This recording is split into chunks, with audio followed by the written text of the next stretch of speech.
Ordinario. Aquí vamos, a fondo.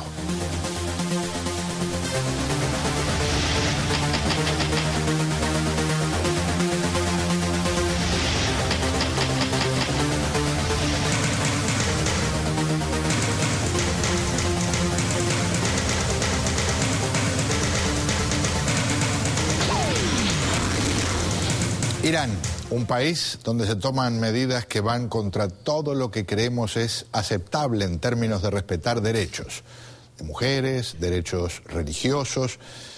Comenzamos con este reportaje de nuestra Diana Montaño. En los últimos meses, Egipto, Siria, Libia, Irán y otros países del Medio Oriente parecieran estar acentuando la persecución contra quienes no practican el Islam. Daniel Álvarez, profesor de estudios religiosos de la Universidad Internacional de la Florida, explica. La dinámica en esos países es sumamente complicada. Hay aspectos políticos, hay aspectos religiosos que están combinándose para crear este tipo de furia contra las minorías religiosas y en el caso de las mujeres, como tuviste contra las mujeres también. Aunque la persecución religiosa no distingue sexo, es un hecho que en estos países las mujeres son más vulnerables. Ese tipo de puritanismo religioso que es típico de las sectas fundamentalistas, sea islámica o no islámica, es un azote para la humanidad y desafortunadamente el precio lo están pagando las mujeres. La comunidad internacional en general reaccionó con preocupación luego de que la actriz iraní Marcie Bafamer fuera condenada a 1 año de prisión y 90 latigazos por aparecer en una cinta prohibida por el gobierno de Teherán. Estas mujeres musulmanas lo están haciendo recuperando un Islam que no es misoginista, que no tiene ese odio abrazador contra la mujer y que rescata las mejores tradiciones islámicas que demuestran para ella que el profeta tenía una relación muy buena con sus esposas hasta el punto de hacer obras domésticas para ayudar a sus esposas. Pero el castigo a Bafamer no se debe a que el film dé una mala imagen de Irán, sino porque Bafamer no tenía puesto el velo. El pasado domingo en Egipto, durante una protesta en contra de la discriminación religiosa que se vive en el país, 25 personas resultaron muertas y más de 200 heridas en el peor acto de violencia pública que se ha visto desde la caída del presidente Hosni Mubarak. El otro factor que yo veo aquí también es político. Lo que pasó, por ejemplo, en estos días en Egipto no fue enteramente islamistas contra cristianos. Es que hace unas semanas atrás miles y miles de egipcios, tanto cristianos como musulmanes, marcharon a Tahrir Square para protestar el gobierno de la junta militar. ¿Qué está haciendo el gobierno?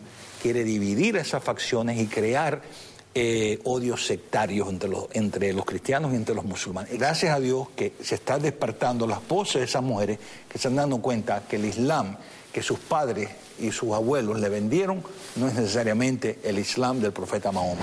Para Cerseca Fondo, Diana Montaño, América TV.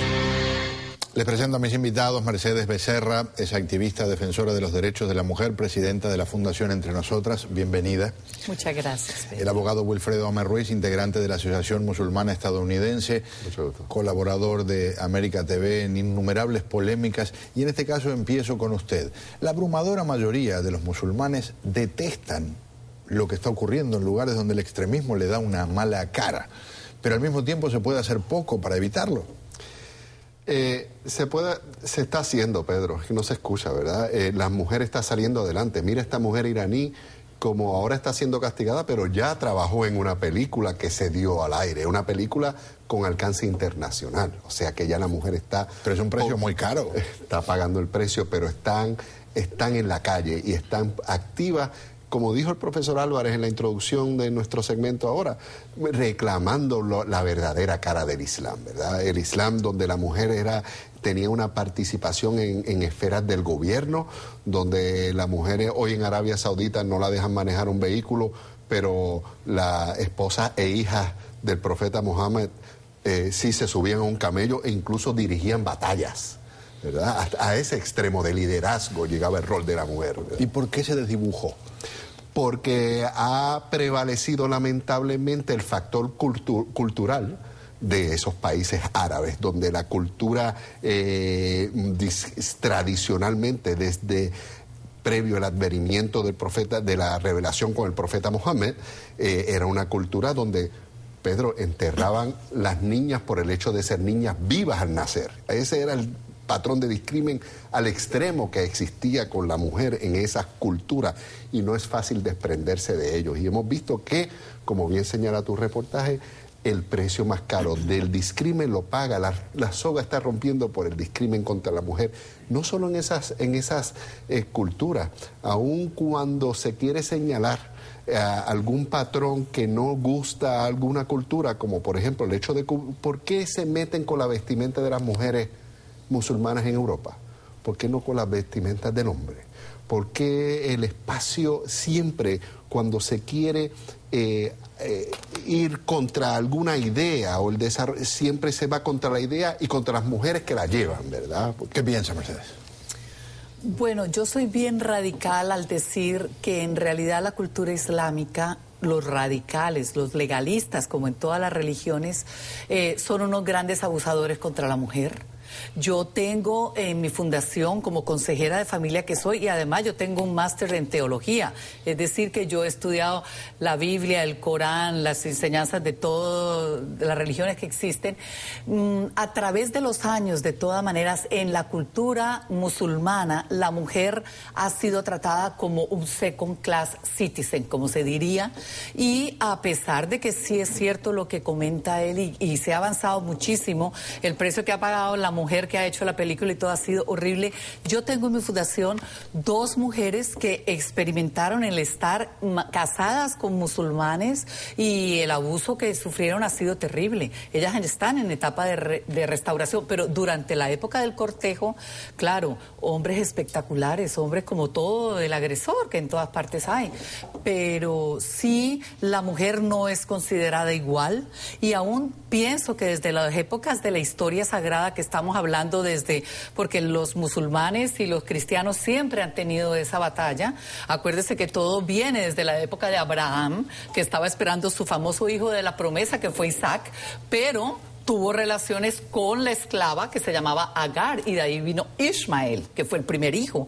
Ese fue como la raíz del pueblo islámico y de los cristianos. Siempre van a estar en pelea. De todas maneras, pienso que hay un gran abuso y que tenemos que seguir siendo activistas, tanto hombres como mujeres. Yo lo aplaudo a él, que sea una persona que reconoce y que hable en favor de, en realidad, de las mujeres.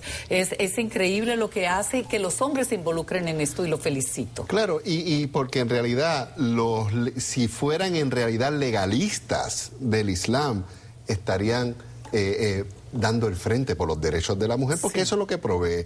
Y vemos como esta inequidad, esta gran diferencia se ve en el mundo islámico, y no podemos homogeneizar. Son traidores al Islam los que hacen este tipo de abusos. Definitivamente, porque, Pedro, hay países musulmanes, el segundo país más poblado en el mundo musulmán, que es Pakistán, lo ha gobernado una mujer, cuando nuestra nación americana aún no lo ha gobernado una mujer. O sea, llegan hasta ese nivel de avanzada, mientras que en otro lado no pueden ni manejar un vehículo de motor. O sea, que no podemos homogeneizar al Islam y la práctica islámica como única y generalizar a 1.5 billones de personas como que esta es la práctica del Islam. Son excepciones. Nuestra cultura hispana sabemos que es una cultura de un hombre muy violento con la mujer. Los índices más altos de violencia contra la mujer se dan en nuestra cultura y en América Latina. Así que no podemos generalizar. En ese aspecto, es nuestra incultura. Exactamente. Así que el problema de violencia con la mujer trasciende. Y yo como capellán hemos tomado diversos cursos de capellanes judíos, cristianos y musulmanes, de cómo tratar los casos de violencia doméstica que se dan en todas las religiones y en religiones, ¿verdad? Los ateos igual, y los santeros y todo. Les agradezco profundamente su presencia aquí con nosotros. Un gusto tenerlos. Mercedes Becerra, Wilfredo Amer Ruiz. Seguiremos conversando de este tema.